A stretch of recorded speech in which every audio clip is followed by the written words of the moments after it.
Have you ever wondered what happens when legends reunite, and one of them is no longer alive? In the mid-1990s, something extraordinary took place.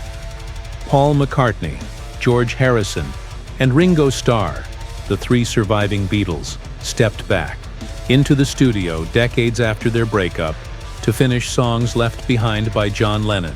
But what started as a nostalgic project soon turned into something much stranger, as if Lennon's spirit was right there with them.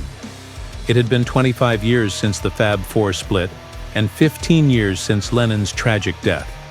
His widow, Yoko Ono, had handed over two of his demos, Free as a Bird and Real Love, with one simple request: turn them into complete Beatles tracks.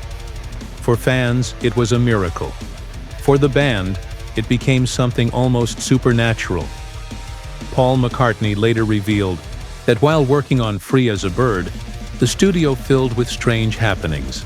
There were all these odd sounds, noises that didn't belong, equipment suddenly acting up. It felt like John was in the room with us, he recalled. The band shrugged it off at first, but the eerie energy kept returning. Then came the moment that gave everyone chills.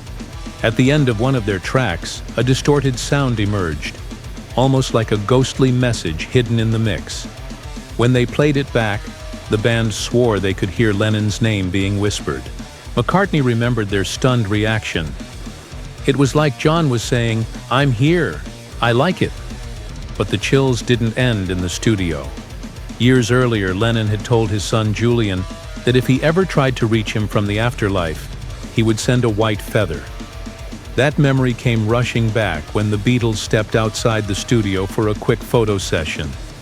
Out of nowhere, a single white peacock wandered into the frame, an almost impossible coincidence.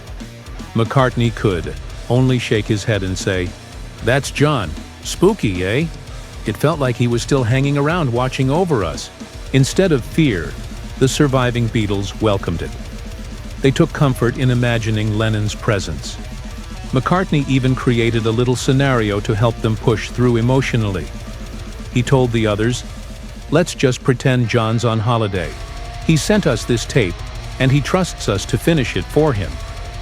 That thought gave the band a sense of peace, especially Ringo, who felt the idea was both touching and deeply respectful. The bond they shared with Lennon was unbreakable, and even death couldn't silence it. Years later, after George Harrison's passing, McCartney and Starr once again reunited to breathe life into another Lennon demo, Grow Old With Me. That track became even more meaningful, carrying songwriting credit from all four Beatles, making it the only solo-era song to feature the spirit of the entire band. Today, with the Beatles Anthology project still expanding, fans are once again diving into rare recordings, unseen outtakes, and stories from behind the scenes. And no matter how many decades pass, one thing seems undeniable. The ghost of John Lennon will forever haunt the legacy of the Beatles. His voice, his vision, and perhaps even his spirit continue to remind the world that some legends never truly leave us.